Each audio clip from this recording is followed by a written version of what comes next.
Line ओंगी थम मसिदा पाई तरा मक्बू Ilham Research and Publishing Center की मौत चिंजरगा सामूहिक थोसोना हानुकदा कोमल प्रोजेक्ट फोरम सी पौरगी नमकता नसीगी फोरम सीगी अथोइबा लेंबिरबा अथोइबा अतिथि ओइबिना बेगी नमकता थोइदोंनि काय कुनजरिबा ई सोनामणि साहित्य अकादमी अवार्ड दिबो Ilham Research and Publishing Center di Makilagi ikai kunazar dobenana dash the links to the video no mikronjari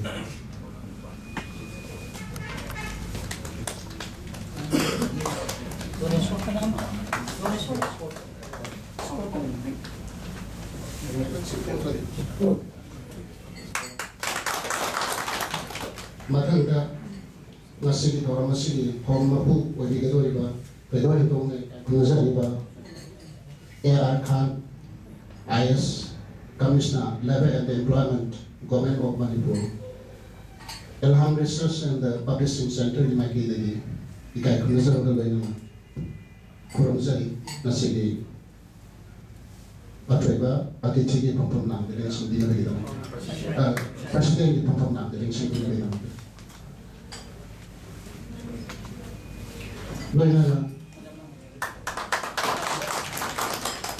Nasigi pongsa doi malari katimgi matanda wapung kara thambina gi namukta nasigi laiki maranda wapung kara thambina gi namukta Dr. S. Lancheba mite busu sabagi mangga dash the links gi namukta kautuk sari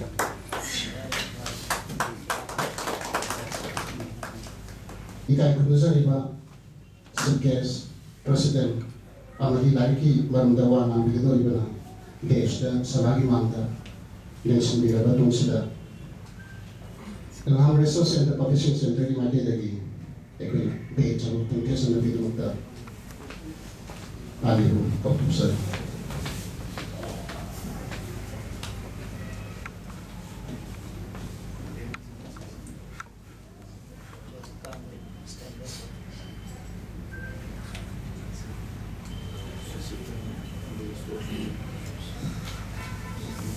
Aduga page kesabag ko na asamba kudol amam tojan kita mata Dr. Rajiv Khan Dinapunda page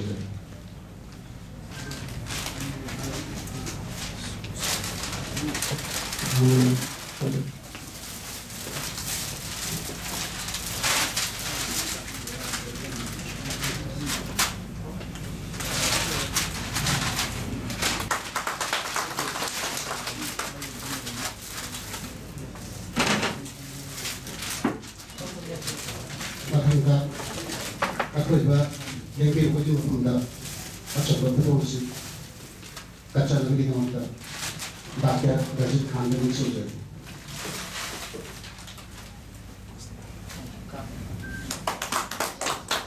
Matangga masih pengjen gori buat katin kima tangga, lagi gori buat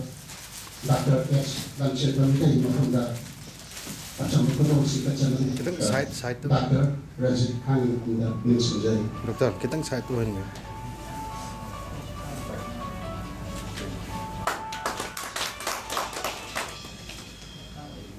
Sarudaba kudol singsi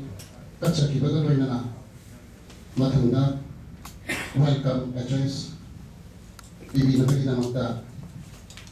liaka ta ali lecture di matangga ning subject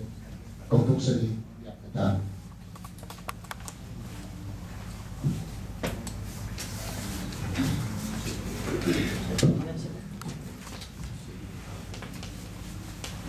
Nasigi Ilham Research and Publishing Center na sakhalmaga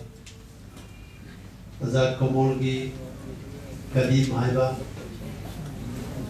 Legacy Khobagi ꯊꯧꯔꯝꯗ ꯑꯣꯏꯕ ꯇꯤꯊꯤ ꯑꯣꯏꯅ ꯌꯦꯡꯁꯤꯟꯕꯤꯕ ꯑꯣꯖꯥ ꯁꯣꯅꯥꯃꯅꯤ ꯃꯤꯡ ꯑꯣꯏꯅ ꯄꯟꯖꯔꯕꯗ ꯊꯧꯔꯝ ꯃꯄꯨ ꯑꯣꯏꯅ ꯌꯦꯡꯁꯤꯟꯕꯤꯔꯤꯕ AR Khan IAS Commissioner ꯇꯥꯏꯈꯨꯝꯅꯖꯔꯤꯕ ꯑꯃꯗꯤ ꯂꯥꯏꯔꯤꯛ ꯑꯁꯤꯒꯤ ꯃꯔꯝꯗ ꯋꯥ ꯉꯥꯡꯕꯤꯒꯗꯕ ꯗꯥꯛꯇꯔ S. ꯂꯝꯖꯦꯟꯕ ꯃꯩꯇꯩ ꯇꯥꯏꯈꯨꯝꯅꯖꯔꯤꯕ ꯁꯛꯅꯥꯏꯔꯕꯁꯤꯡ ꯑꯁꯤꯗ ꯑꯍꯥꯟꯕ ꯃꯛꯇꯗ ꯏꯀꯥꯏꯈꯨꯝꯅꯕ ꯎꯠꯆꯕꯒ ꯂꯣꯏꯅꯅ ꯂꯦꯡꯕꯤꯔꯛꯂꯤꯕ ꯑꯣꯖꯥ ꯒꯨꯔꯨ ꯂꯥꯏ ꯑꯍꯜ ꯃꯌꯥꯝ ꯄꯨꯝꯅꯃꯛꯇ ꯏꯀꯥꯏꯈꯨꯝꯅꯕ ꯎꯠꯆꯔꯤ ꯑꯁꯤꯒꯨꯝꯂꯕ ꯏꯜꯍꯥꯝ ꯔꯤꯁꯔꯁ ꯑꯦꯟड ꯄꯕ꯭ꯂꯤꯁꯤꯡ ꯁꯦꯟꯇꯔ ꯑꯁꯤ ꯊꯤꯖꯤꯟꯕ ꯑꯃꯗꯤ ꯊꯤꯖꯤꯜꯂꯤꯕ ꯄꯣꯠꯁꯛ ꯑꯗꯨ ꯃꯌꯦꯛꯇ ꯑꯣꯟꯊꯣꯛꯂꯒ ꯃꯤꯌꯥꯝꯅ ꯐꯣꯡꯗꯣꯛꯄ ꯑꯗꯨꯒꯨꯝꯕ ꯁꯦꯟꯇꯔ ꯑꯃꯈꯛꯅꯤ ꯁꯤꯒꯨꯝꯕ ꯁꯦꯟꯇꯔ ꯑꯁꯤꯅ ꯁꯛꯈꯪꯂꯒ ꯑꯖꯥꯗ ꯀꯣꯃꯣꯜꯒꯤ ꯂꯥꯏꯔꯤꯛ ꯀꯗꯤꯝ ꯍꯥꯏꯕ ꯂꯥꯏꯔꯤꯛ ꯑꯁꯤ ꯐꯣꯡꯕꯒꯤ ꯊꯧꯔꯝꯗ ꯂꯦꯡꯕꯤꯔꯛꯂꯤꯕ ꯑꯊꯣꯏꯕ ꯑꯇꯤꯊꯤ ꯊꯧꯔꯝ ꯃꯄꯨ ꯑꯃꯗꯤ ꯂꯥꯏꯔꯤꯛꯀꯤ ꯃꯔꯝꯗ ꯋꯥ ꯉꯥꯡꯕꯤꯒꯗꯕ ꯏꯀꯥꯏꯈꯨꯝꯅꯖꯔꯤꯕꯁꯤꯡꯕꯨ ꯇꯔꯥꯝꯅ ꯑꯣꯛꯆꯕꯒ ꯂꯣꯏꯅꯅ ꯂꯦꯡꯕꯤꯔꯛꯂꯤꯕ ꯑꯣꯖꯥ ꯏꯆꯤꯜ ꯏꯅꯥꯎ ꯃꯔꯨꯞ ꯃꯄꯥꯡ ꯄꯨꯝꯅꯃꯛꯄꯨꯁꯨ ꯇꯔꯥꯝꯅ ꯑꯣꯛꯆꯔꯤ ꯇꯔꯥꯝꯅ ꯑꯣꯛꯆꯕꯒꯤ ꯋꯥꯐꯝꯁꯤꯡ ꯑꯁꯤ ꯊꯝꯖꯕꯒ ꯂꯣꯏꯅꯅ ꯃꯇꯥꯡ ꯑꯁꯤꯗ ꯃꯌꯥꯝꯗꯒꯤ ꯕꯤꯗꯥꯏ ꯂꯧꯖꯔꯤ ꯊꯥꯒꯠꯆꯔꯤ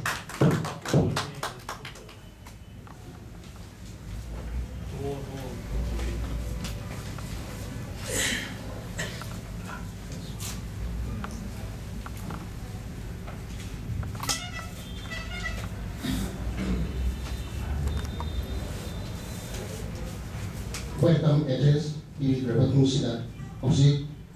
ꯉꯁꯤꯒꯤ ꯂꯥꯏꯔꯤꯛ ꯀꯗꯤꯝ ꯑꯖꯥꯗ ꯀꯨꯃꯥꯔ ꯂꯩꯔꯤꯕ ꯔꯨꯕꯥꯌꯠ ꯐꯣꯡꯕꯤꯅꯕꯒꯤꯗꯃꯛꯇ ꯑꯩꯈꯣꯏꯒꯤ ꯍꯥꯟꯅ ꯂꯥꯏꯔꯤꯛ ꯄꯨꯁꯟꯕꯤꯔꯝꯕꯒꯤꯗꯃꯛꯇ ꯅꯤꯡꯁꯤꯡꯖꯔꯤ ꯉꯁꯤꯒꯤ ꯀꯗꯤꯝ ꯂꯥꯏꯔꯤꯛ ꯉꯁꯤꯒꯤ ꯀꯩꯗꯧꯉꯩ ꯏꯀꯥꯏꯈꯨꯝꯅꯖꯔꯤꯕ ꯑꯊꯣꯏꯕ ꯑꯇꯤꯊꯤ ꯑꯣꯏꯕꯤꯔꯤꯕ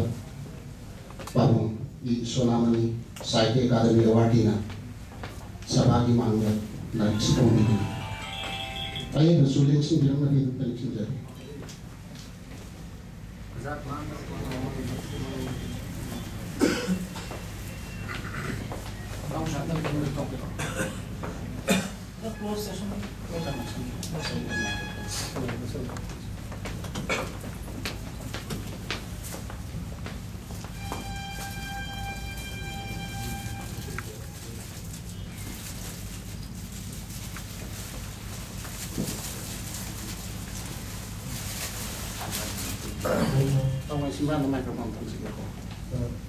ꯑꯖꯥꯗ ꯀꯣꯃꯣꯜꯒꯤꯕ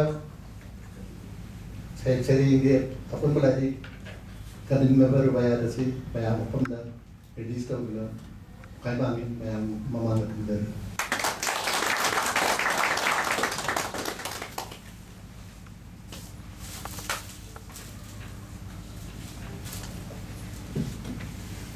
ꯃꯁꯤꯒꯤ ꯀꯩꯗꯧꯉꯩ ꯏꯀꯥꯏꯈꯨꯝꯅꯖꯔꯤꯕ ꯑꯊꯣꯏꯕ ꯂꯦꯡꯕꯤꯔꯛꯄꯅ ꯂꯥꯏꯔꯤꯛꯁꯤ ꯐꯣꯡꯕꯤꯈ꯭ꯔꯕ ꯇꯨꯡꯁꯤꯗ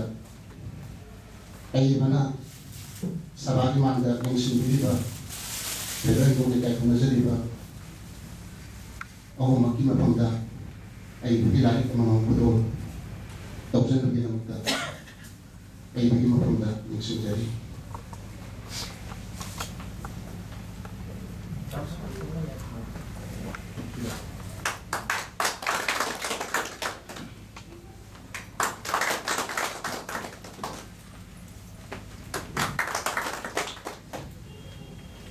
ꯃꯊꯪꯗ ꯉꯁꯤꯒꯤ ꯂꯥꯏꯔꯤꯛ ꯀꯗꯤꯝꯕꯨ ꯏꯔꯤꯕ ꯑꯖꯥꯗ ꯀꯨꯃꯥꯔ ꯂꯥꯏꯔꯤꯛꯁꯤꯒꯤ ꯃꯇꯥꯡꯗ ꯑꯏꯕꯒꯤ ꯑꯣꯏꯕ ꯋꯥꯐꯝ ꯋꯥꯔꯣꯜ ꯁꯚꯥꯒꯤ ꯃꯥꯡꯗ ꯊꯝꯕꯤꯅꯕꯒꯤꯗꯃꯛꯇ ꯀꯧꯊꯣꯛꯆꯔꯤ ꯑꯏꯕ Azad Kumar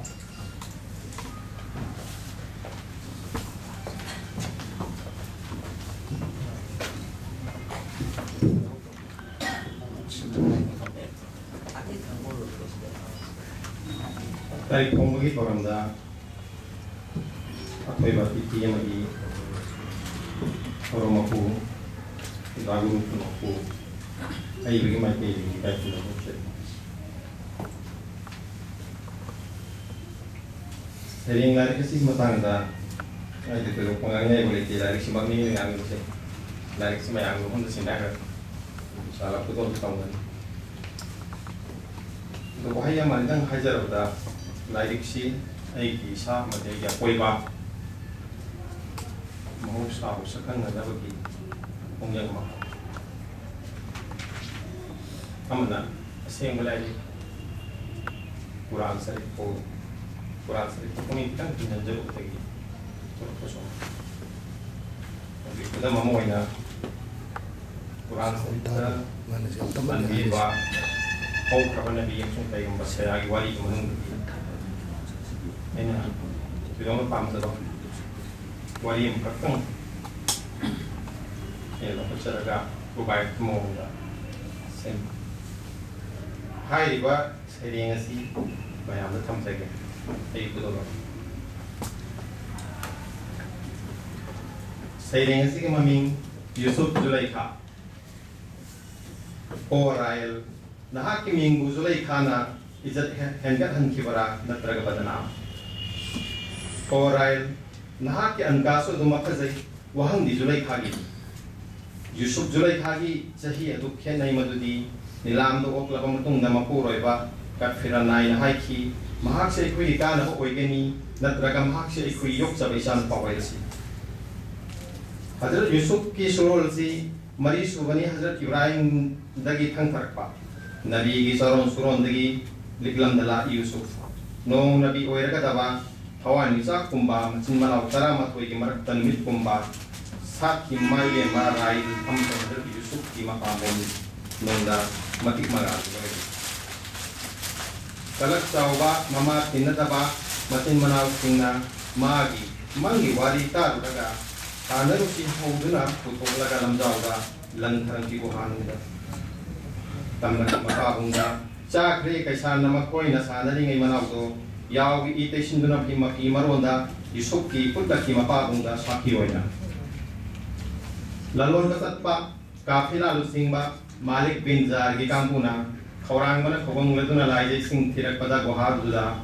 kunthaki ba patra duda tongduna lagle fasta bu mangang kafila sing na yola ki Yusuf misar ki minai kaiten da proton Yusuf ku ubada minai kaiten da yolamba mapuro bada taksin duna lehin ki julai khana yengudu mapugi kusin kanana mang kha takrasan mutem sing na kibadu seng prem ha ki tikana ni ko konda boina Sakhen bi Zulaikha sak khazabagi mati laichu yambi lairanga pangkak nebini maming set kaina sat ami misal sinthung lepak parjana tang unarabati haina laini moya apung mari agalak gi maya lak labada Hazrat Yusuf ki mamal pirun lairek labada makuta thok pot kumlaba apa mi hu ilang da thuduna punging parang lak Zulaikha makut chaning lakle indri ga pam ge pian mataning lakle mabi aning bado khangak ami Hazrat Yusuf na Kangan de Zulaikha ko bidunati mahak natte hai ba makoi sindu ki marakta amma indri ga pa ma phangla ba thawai khanda ba pan ki iran da taw ba kabu kangi ma pan natte hai ba hai ki Yusuf na ai Allah ki mafam da kandi ba sangjai mahak te ki mapuni mahak nai ui kai khumna ba oi ba mafam da thambi aran pasat pasing kai jong du su sokate lai zabihi ai mani mukta khomba lai talai ba singatan sataka lillah pitoke adum tawra di ma pun sunga pi gani tun biwa pam batang hai ki Zulaikha na Yusuf ki wakal lagaw sa taradana hai ki Yusuf na nomodon ke no wala pai bi homai covid jeklana apa madangaw bi sendang gi sajat sat padalang tuna pa makoi dongna wang ka mapu gi manak nak na laira pa mahum bathadok lagadra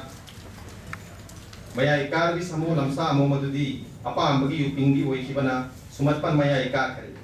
Nesagi hinabi lai kraba lai kabi kana gumanasu nomi raduna haijai yuna te patta ba mi ne thakliba adumak thok mangali hom chani yomdra ba samudra ikha gi ngagum lai kraba su nongki nomang ba hindi maku isaklo lok kraba su ai ri bani mahagna padek pa yu amaku khangjar ba su khangjar ba su ngai ki tayong ikha tirang da tang ki ba kan महाकी अपाम बाहुना जबा पुम बारे मता करबद जुलै खाना अकन मकुट चंगे हो नरिंगै उरमी मपुरोइबा कथिरा नाइना नंगी इमुंग मनुंगी मीबो इज्जत मांगहनगे तौबा मी सिदा पीगदबा मनादी मंदी वहनबा अमसुंग अकन दसे रापीबनी मराल सिबी की जुलै खामंगा मसागी अपाम तो उबा मी सिंगना मसागी अपाम बदो फंगद्रबदी पामु जखरबा पोतु बुसु मांगहन ताकली सनीरोइ सिंगना मी लौइन पोलै ngam hai chathok अरे सिंगदो मकोन लेखाइन सुनुयन थापसा बंदी संग है बदुदी मतमदुगी उनसी मोफमनी तेंखा संगनी तोयगम संग कुदागी सेंग मनाय दुगी पोइते थौजा लमा मददा पूरा बमबा कसुम संग हेना फै खनख्रे महाकी ताइबंगी मितिन फमदगी दी थमोय इमान तंगम दबा मनिंग तमना मिरक त लेगेदो बोय सरुपुदी थवाई बमोत पदगी कंजबंग अंदर अमंबा कसुम संगदु पंथोक लकलमी कुदागी युम नुंथल दोना रोजा थमी अहिंदना इबादत करू मंगोंदा पीबा चाना बखर तमक चाय या बना बंदी संत लेबा सिंदियन थोई अफबा हिरमदा वारी वदाय साय मंगी फल हाइबी अमम्मा कसुम संग ओइरकले मंगाल महाकना मफम फना फदुना सुमी न फत्रबदा मफम दुबु सुफानदे मफम फना फत्रबा सुमी न फरबदा मफम दुबु सुफानली नमरुद की माइकोल इब्राहिम की लेकोल हाइना दबरा नमरुद की माइकोल इब्राहिम की लेकोल हाइना दबरा कसुम संग जवान के या ममतम हो खिरमी गाउना खिरमी निखौ कोंदा करी थोखि बगे मेनाय नुपा अमगा अजीज गे तालोय अनि की मरकता चैराक पिरमी शाम खरब मतम दो जुलै खागी लेसु यामी थमोय बु ताइबंग काउना करब सु मिकोप अमा काव बंगम खिदे जुलै खानदी महाक थक तलांजे दब यूसुफ न बंदी होई खिबनी कसुम संगदा मसागी इज्जत दी खनबदा मराल बु थोंगे ली अतोपदा मसागी अपाम द कंसिन बसिंग ना तो को यावान वा यंगदे ईश्वरगी निंथौगी मंग अमगी थोइनसिंदगी मंगफल पीबा ngambami thirakpada ningthau nasir yusuf ko sakang laki maran leitana bandi phanglaba man julai khagi mapuroi ba aziz kathiraina leikhidraba matungda yusuf na misar gi aziz oyaba matungda ningthau bayan bin walid na sinduna lohombi ki yusuf julai khani matamadu julai khagi sahini pusu krabasu salaki jawan ta jawan gum mut kraba matungda nazai gi maina takte kraba matungda nafsana afafata achum arani bisa mit pangak lama matamda thung lagi thamoi di mabungona mahaki mapam mukam se mapang labra uthat pangang kide araski achum bagi mai macin manaw